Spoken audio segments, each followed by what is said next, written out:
السلام عليكم ورحمة الله وبركاته. halkani waa macadka barashada xirfadaha ee Universal. Waxaan ku jirnay buuggii New Concept English Book 1 First Thing First. Waxaan ka bilaabaynaa casharka 11aad. Waxaa wada hadlaya macallinkii iyo ardaydiisii. Teacher macalinka ayaa hadlay. wuxuu yiri whose shirt is that? Shaatigaas yaa iskale. Teacher macalinkii baa hadlay. Is this your shirt? Kani shaatigaagii baa Franco. Is this your shirt? Kani shaatigaagii baa Franco. Frank ayaa hadlay wuxuu yiri no sir, maya mudane. It's not my shirt. Shaatigaygii ma. No sir, maya mudane. It's not my shirt. Shaatigaygii ma. Frank ayaa hadlay wuxuu yiri this is my shirt. Kani waa shaatigaygii. My shirt is blue. Shaatigaygu waa blue. My shirt is blue. Shaatigaygu waa blue. Macalinka ayaa hadlay is this shirt Timmy's? Kani shaatigii Timmy ah. Is this shirt Timmy's? Kani shaatigii Timmy ah. Frank ayaa hadlay wuxuu yiri perhaps waa laga yaabaa it is inuu yahay saa mudane. Timmy's shirt, shaatiga Tim is white or adi. Frank ayaa hadlay wuxuu yiri perhaps waa laga yaabaa it is inuu yahay saa mudane. Timmy's shirt, shaatiga Tim is white or adi yahay. Teacher macalinka ayaa hadlay Timo wuxuu yiri yes sir, mudane. Teacher macalinka wuxuu yiri is this your shirt? Kani shaatigaagii baa. Is this your shirt? Kani shaatigaagii baa. Tim ayaa hadlay wuxuu yiri yes sir, mudane. Yes sir. Teacher macalinka ayaa hadlay wuxuu yiri here you are or catch qabso. Tim ayaa hadlay wuxuu yiri thank you sir, waa mahadsantahay mudane. Thank you sir, waa mahadsantahay mudane. Lesson 12 tarka 12aad waa layli. waxaa loo sharaxayaa apostrophe s si loo isticmaalo. waxaana loo qoray handbag, boorsadii gacanta. It is Stella. So waxaan leenahay it is Stella's handbag.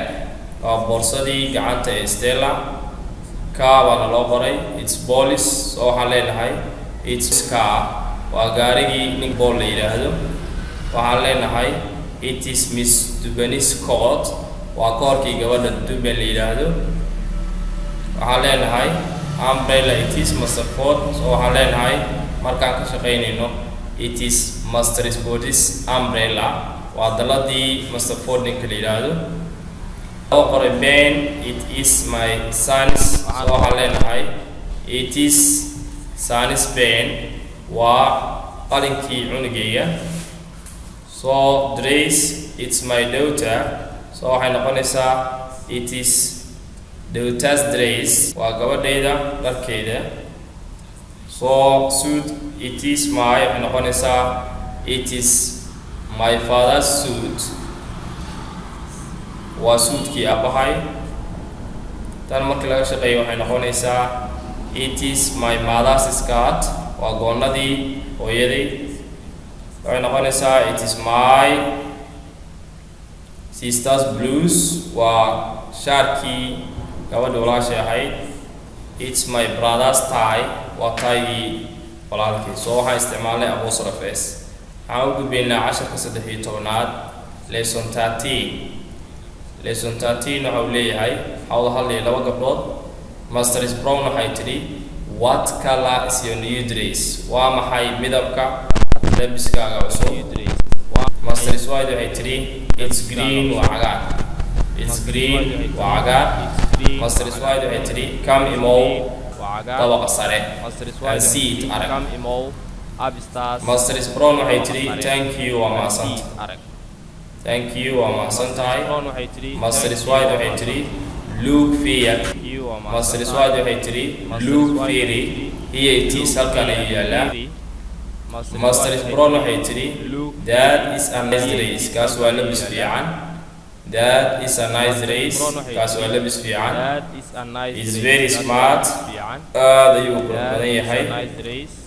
Mrs. White waxay tidhi my hat is new too. way cusub tahay sidoo kale. My hat is new too. Koofiyadeydu way cusub tahay sidoo kale. Mrs. Brown waxay tiri what color is it? Midabkeed. What color is it? Midabkeed. Mrs. White waxay tiri it is the same color. Waa isku midab. It is the same color. Waa isku midab. It's green too. Sidoo kale way cagaaran tahay. It's green too. Sidoo kale way cagaaran tahay. Mrs. Brown waxay tiri that is a lovely hat. Taasi waa koofiyad qurux badan. waxaan u gudbaynaa casharka 14aad lesson 14 waxaan ku baranaynaa midabka inkastoo sawirada buugga noogu qoran aysan midab lahayn. What color is your ciwaanku yahay waa maxay midab? Soo waxaan leenahay what color is your umbrella? waa maxay midabka dalladaada? Soo waxaan leenahay what color is your car? waa maxay midabka gaarigaaga? What color is your shirt? waa maxay midabka shaatigaaga? What color is your coat? waa maxay midabka koorkaaga? What color is your case? waa maxay midabka boorsadaada? What color is your carpet? waa maxay midabka roogaaga? What color is your blues? waa maxay midabka shaatigaaga? Blues waa shaatiyaasha loo xirto koolada oo gabdhuhu dumarku isticmaalo. What color is your tie? waa maxay midabka tie? What color is your hat? waa maxay midabka koofiyadaada? What color is your dog? waa maxay midabka eygaaga? waxaan u gudbaynaa lesson 15 casharka 15aad waxaa bilaabay customs officer sarkaal canshuur-qaada oo meel immigration jooga. Are you Swedish? Sweden baa tihiin. Gaaris gabdhihi ayaa hadlay. We are not. We are not. Anagu ma nihin. We are Danish. Anagu waxaan nahay Danish. dadka soo jeeda Denmark. Customs officer ayaa hadlay. Are your friends Danish too? sidoo kale saaxiibada ma Danish ba? Are your friends Danish too? sidoo kale saaxiibada Danish miya? Gaaris gabdhihi waxay tirahdeen no maya. They are not. iyagu ma aha. They are Norwegian. iyagu waa Norwegian. Customs officer ayaa hadlay. Your passports please. Passportadiini fadlan. Your passports passportadiini please fadlan. Gaaris gabdhihi waxay yiraahdeen here you are home.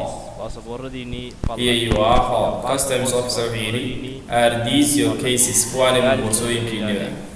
Are these kuwaani ma yihiin your cases boorsooyinkiinnii? Gaaris gabdhihi waxay yidhaahdeen no maya they aren't ma waa they are not oo lasoo gaabiyey meesha ow baa ku maqan soo waxaa loo isticmaalay apostrophe soo waxay noqonaysaa they aren't iyagu ma waa din. Our cases boorsooyinkeenu are brown waa kafee. Here they are home. Customs officer ayaa hadlay are you tourists? ma dalxiisayaal ayaa tihiin? Gaaris gabdhihi waxay yidhaahdeen yes we are. haa waa nahay. Gaaris gabdhihi waxay yidhaahdeen yes we are. haa waa nahay. Customs officer wuxuu yidhi are your friends tourists too?